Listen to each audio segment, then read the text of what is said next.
다시 한번 말씀드리고 부탁드립니다. 한 분만 더. 예, 젊은 분들이 많이 하셔가지고요. 한번 뒤에 분 모시겠습니다.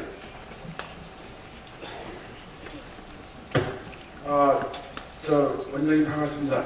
제가 생각하기에는 지금 이명박 정부나 모든 사람들이 원하는 게 공정한 사회를 만들자 이렇게 얘기를 하는데 어떤 진보와 보수를 떠나서 국가가 바로 되려면은 어떤 그 법을 다루는 검찰이라든지 또 이런 판사라든지 그게 지금 많은 사람들이 불공정하다 이렇게 생각을 하고 있고 여러 가지 그런 사태가 많이 일어나고 또 또 제가 생각할 때도 언론이 바로 서야 나라가 쓰지 않나 이렇게 생각합니다.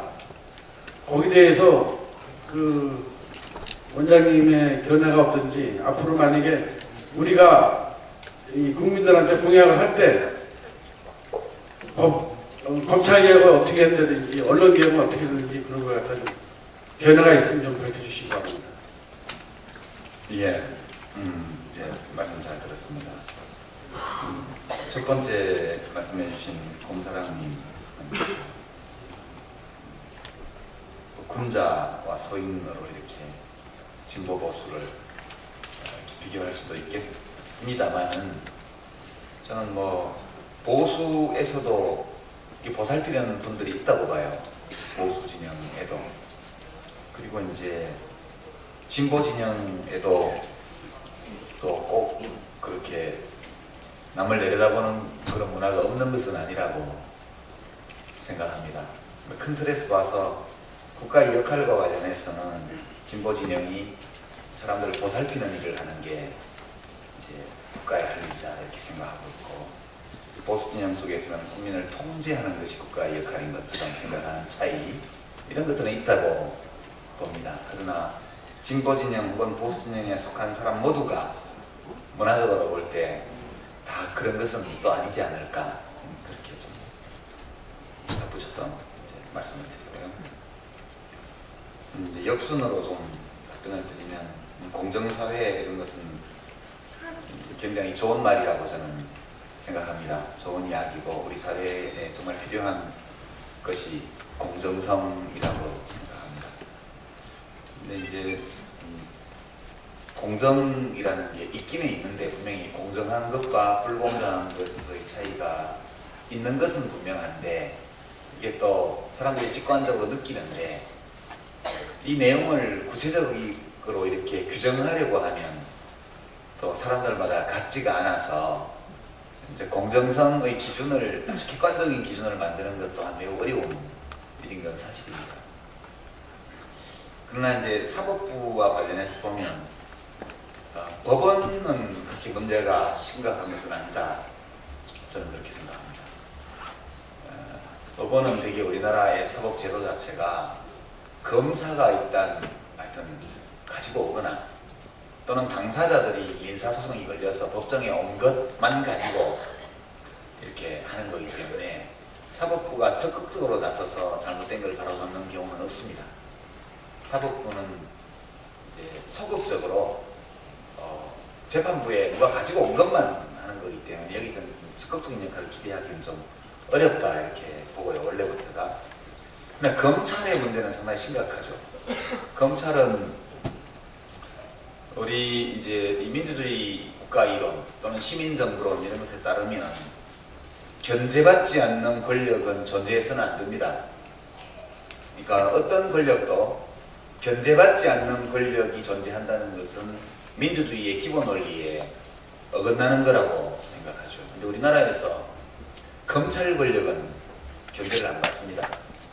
그러니까 그냥 쉽게 말을 하면 검사가 죄 지으면 검사밖에는 벌 줄 사람이 없어요.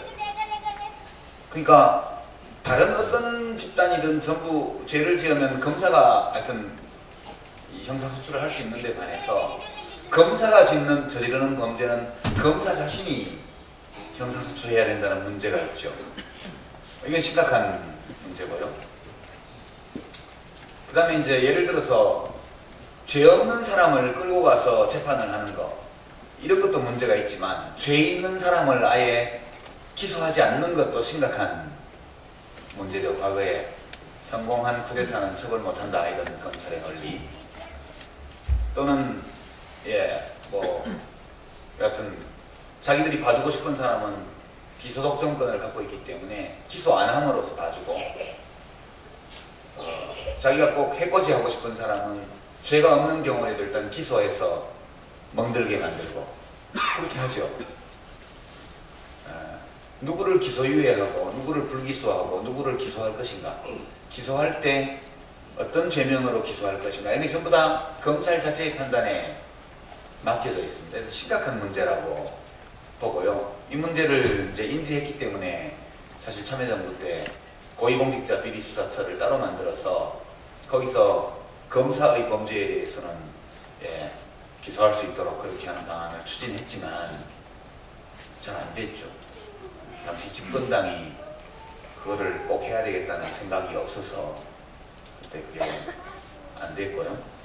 검경 수사권 조정 문제 이런 것도 역시 부분적인 해법이 될 수 있다고 보고 그 다음에 이제 공판 중심주의 요 사법개혁의 일환으로 됐던 거 이것은 어느 정도 지금 자리를 잡아가고 있는 과정이라고 봅니다. 제일 중요한 것은 검사의 불법행위 중에서 기소권을 행사하지 않는 부작위에 의한 불공정행위 또는 어떤 나쁜 의도를 가지고 불법적인 방법으로 수사해서 사람을 잡아가두는 행위 이게 재량권 남용, 직무유기 검찰 자신의 스폰서 뭐 이런 의혹과 같은 불법행위 이런 거에 대해서는 검사들이 다른 사람을 벌주듯이 검사를 벌줄 수 있는 제도가 꼭 필요하다 그렇게 생각합니다.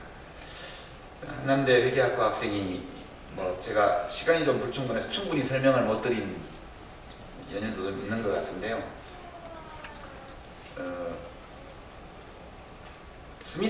아담 스미스 같은 자유주의자들은 그 국가를 개인 위에 세우지 않았습니다.